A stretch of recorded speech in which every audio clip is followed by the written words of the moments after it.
তো এই তোমাদেরকে আমি একটা জায়গা দেখাচ্ছি, ঠিক আছে?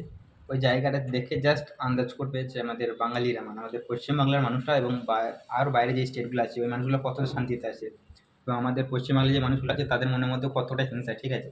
জাস্ট ওই জায়গাটা দেখলে তুমি মানে বুঝতে পারবে। জায়গাটা আগে দেখো, তারপর বলছি, ঠিক আছে?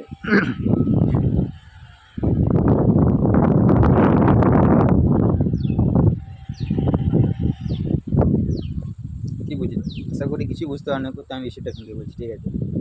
এই যে জায়গাটা পড়ে আছে, ঠিক আছে, এই জায়গাটা মানে জ্বর আসা কোনো রাস্তা নাই, চারিদিকে ঘেরা হয়ে গেছে এবং চারিদিকে ওপরে যে জায়গাগুলো আছে সেগুলো ঘর বাড়ি করা হয়ে গেছে, ঠিক আছে? আর কোনো জ্বর আসার রাস্তা নেই।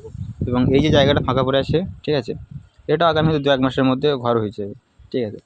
আর এদের যে মেন বিষয়টা হচ্ছে, দেখো এদের কোনো ছাড় নাই গো, মানে দেওয়ালে দেওয়াল দিয়ে ঘর। ওই একটা, এদিকে একটা, তারপর ওই যে একটা, সব দেওয়ালে দেওয়াল দিয়ে ঘর, ঠিক আছে? কোনো ছাড় নেই গো। তো আমাদের বাঙালিরা হলে কী হতো, আগে 3 ফুট করে জায়গা ছাড়া করাতো, তারপর ঘর করতো, এবং সেই 3 ফুট জায়গা ছাড়ার পর যদি তোমার জায়গা থাকে তাহলে ভালো, নাহলে ঘর করার দরকার নেই গো। আর এখানে ওসব কিছু নাই গো। এই যে জায়গাটা পড়ে আছে, ঠিক আছে, এই জায়গাটা যে অনার, সে এখন পর্যন্ত এসে কোনো কমপ্লেন করে নাই গো যে আমার যাওয়া আসার রাস্তা নেই গো, আমার যাওয়া আসার রাস্তা লাগবে, আমাকে জায়গা দিতেই হবে, এমন কিছু করে নাই গো।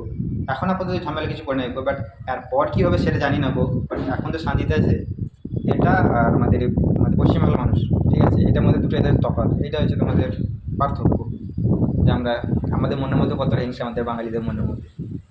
তো এখানে দেওয়ালে দেওয়াল দিয়ে ঘর করছে তাও কোনো ঝামেলা নেই, আর আমাদের 3 ফুট করে জায়গা ছাড়ার পর ঘর করে, তাও কত ঝামেলা। এটাই আমরা বাঙালি, এটাই আমাদের পশ্চিমবাংলা।